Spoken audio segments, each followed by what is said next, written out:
نو عزیزانو د ګناهونو نه لرې شئ. د ګناهونو دریاب داسې را روان دی، سیلاب داسې را روان دی، عامي غیر عامي ټولې ځان سره په مخه کړي باندې دي عزیزانو. نو ګناه چې نه کوئ د دې به خپل یو فایده وي.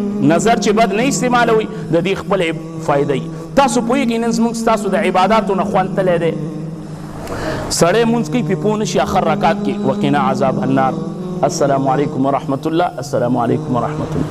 هیڅ پوه نه شي چې دا څه مې وویلې په مونځ کې او څه مې ونه کړل، دا خو وختي ختم شو. نن تاسو پوهېږئ چې په قیام کې په لمانځه ولاړې ولې خوند نشته ده، ولې خوند نشته ده، ولې نه پوهېږئ په دې باندې؟ دا ځکه نشته ده بد نظري کیږي، دا سترګې غلطي یوز کیږي، دا سترګې غلطي استعمالیږي.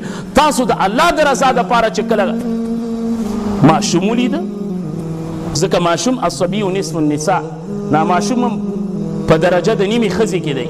چې کله مو ماشوم ولیده یا کله مو نامحرمه ښځه ولیدله چې تاسو ته جایزه نه وه، حلال نه و کتل، نو تاسو دا نظرونه ټیټ کوئ. ته په لمونځ ودرېږه، قسم بالله ستا په مونځ کې به یو برکت وي، ستا په مونځ کې به یو خوږوالی. علما فرمایي چې دا حلاوت خوږوالی په عبادت کې دا حسي ده که غیر حسي، یعنی حس کېږي خوندوالی که نه. حتی بعض علما وایي چې دا حسي ده، داسې حس کېږي لکه چاکلیټ او ټافي چې خوري یا خوند یې حس کېږي. موږ تاسو هغه مرتبې ته چېرته رسېدلي وو؟ مرتبه دونه لرې ده چې زمونږ شتانه ما بین هؤلاء و هؤلاء، د مونږ او د هغه ترمن ډېر بعد دی.